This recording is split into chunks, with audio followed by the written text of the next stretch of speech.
Good afternoon. I want to begin by thanking President Zelenskyy for his passionate message this morning. I listened to it in the private residence, and he was convincing and significant speech.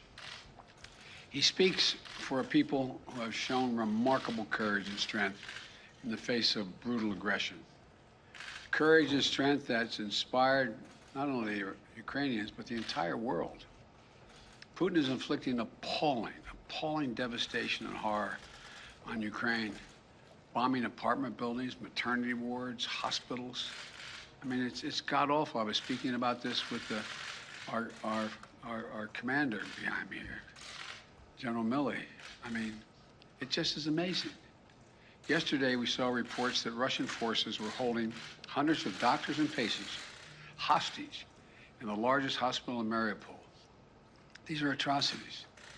They're an outrage to the world.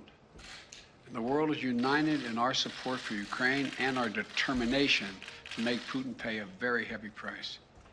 America is leading this effort, together with our allies and partners, providing enormous levels of security and humanitarian assistance that we're adding to today, and we're going to continue to do more in the days and weeks ahead. We're crippling Putin's economy with punishing sanctions that's going to only grow more painful over time, with the entire NATO and EU behind us and many other countries.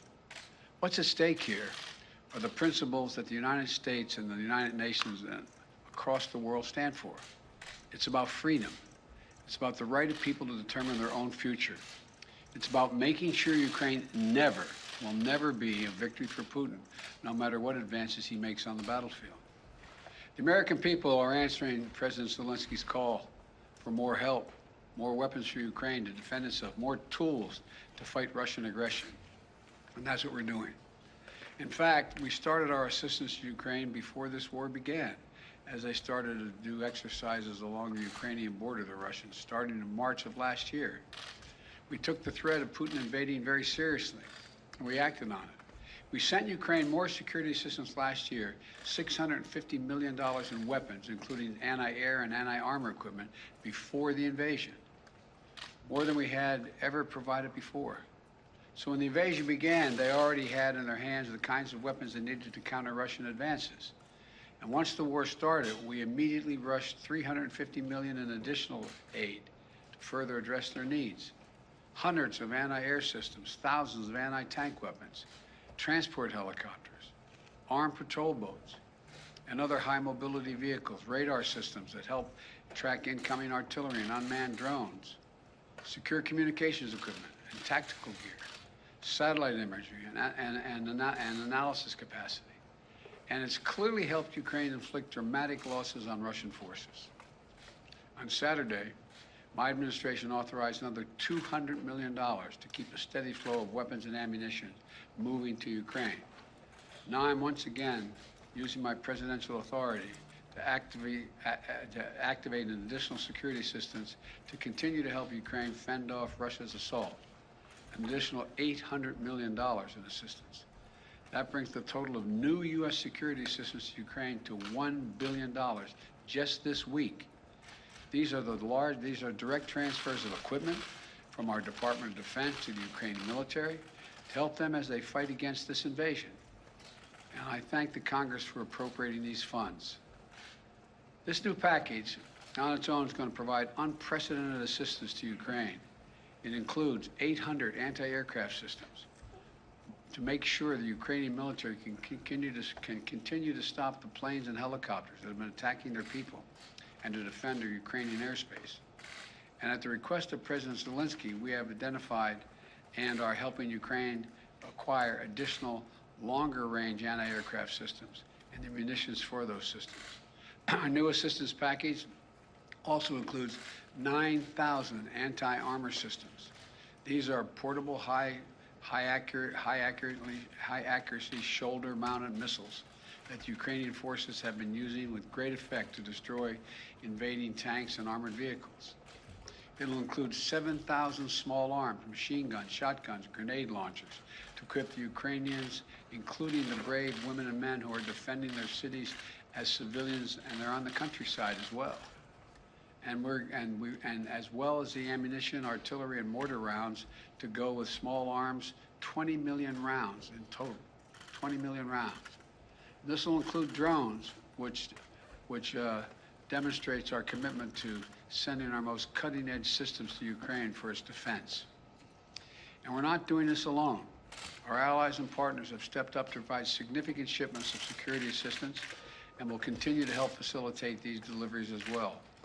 The United States and our allies and partners are fully committed to surging weapons of assistance to the Ukrainians. And more will be coming as we source additional stocks of equipment that we're ready to transfer. Now I want to be honest with you. This could be a long and difficult battle, but the American people will be steadfast in our support of the people of Ukraine in the face of Putin's immoral, unethical attacks on civilian populations. We are united in our abhorrence of Putin's depraved onslaught, and we're going to continue to have their backs as they fight for their freedom, their democracy, their very survival. And we're going to give Ukraine the arms to fight and defend themselves through all the difficult days ahead. We're going to continue to mobilize humanitarian relief to support people within Ukraine and those who have been forced to flee Ukraine. In just the past few weeks, we provided $300 million of humanitarian assistance to the people in Ukraine and in neighboring countries. Tens of thousands of tons of food, water, medicine, and other basic supplies to support the people in need. Our experts on the ground in Poland and Moldova and other neighboring countries are there to make real-time assessments of the rapidly evolving crisis to get urgently needed humanitarian supplies to the people in need when they need it. And we will support Ukraine's economy with direct financial assistance as well. And together with our allies and partners, we will keep up the pressure on Putin's crumbling economy, isolating him on the global stage. That's our goal. Make Putin pay the price, weaken his position, while strengthening the hand of the Ukrainians on the battlefield and at the negotiating table.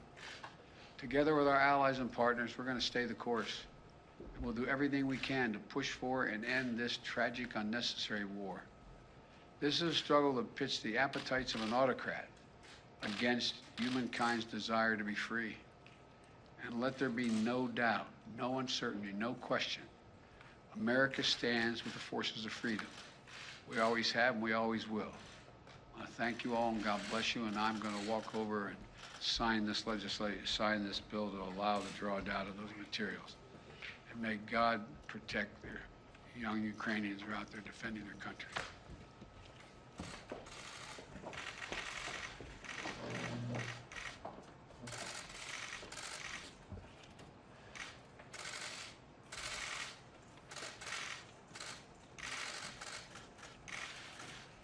What I'm signing here is delegation authority under Section 506A1 of the Foreign Assistance Act of 1961, translated into plain English, a total of $800 million in defense art.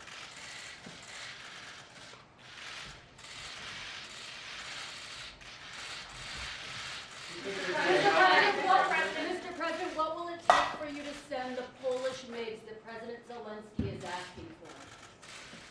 I'm not going to comment on that right now. I'm not going to comment anything other than what I told you to say.